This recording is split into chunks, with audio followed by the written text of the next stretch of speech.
Matthew 22. Once again, Jesus spoke to them in parables.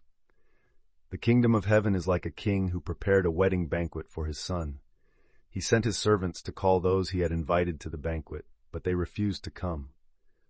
Again, he sent other servants and said, "Tell those who have been invited that I have prepared my dinner. My oxen and fattened cattle have been killed, and everything is ready. Come to the wedding banquet." But they paid no attention and went away, one to his field, another to his business.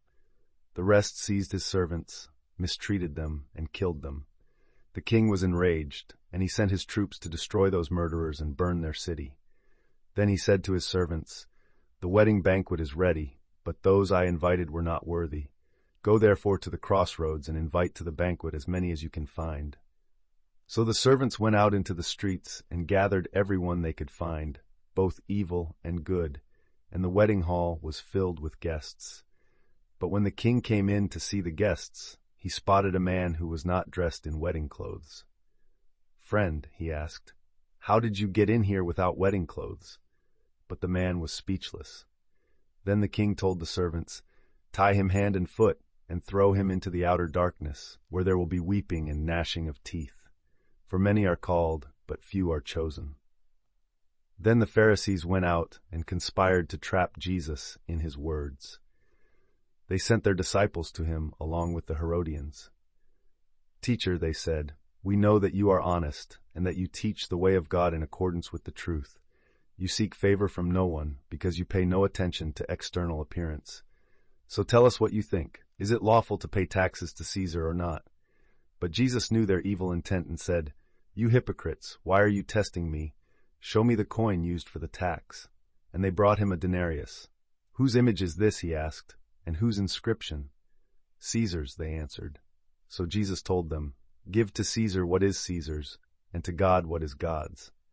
And when they heard this, they were amazed. So they left him and went away. That same day the Sadducees, who say there is no resurrection, came to Jesus and questioned him. "Teacher," they said, "Moses declared that if a man dies without having children, his brother is to marry the widow and raise up offspring for him. Now there were 7 brothers among us. The first one married and died without having children, so he left his wife to his brother. The same thing happened to the second and third brothers, down to the 7th. And last of all, the woman died. In the resurrection, then, whose wife will she be of the 7? For all of them were married to her." Jesus answered, "You are mistaken because you do not know the Scriptures or the power of God.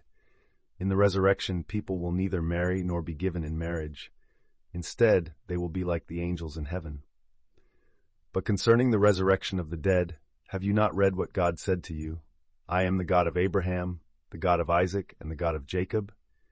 He is not the God of the dead, but of the living." When the crowds heard this, they were astonished at his teaching. And when the Pharisees heard that Jesus had silenced the Sadducees, they themselves gathered together. One of them, an expert in the law, tested him with a question. "Teacher, which commandment is the greatest in the law?" Jesus declared, "Love the Lord your God with all your heart, and with all your soul, and with all your mind. This is the first and greatest commandment, and the second is like it. Love your neighbor as yourself. All the law and the prophets hang on these 2 commandments." While the Pharisees were assembled, Jesus questioned them, "What do you think about the Christ? Whose son is he?" "David's," they answered. Jesus said to them, "How then does David in the Spirit call him Lord? For he says, 'The Lord said to my Lord, sit at my right hand until I put your enemies under your feet.' So if David calls him Lord, how can he be David's son?" No one was able to answer a word, and from that day on no one dared to question him any further.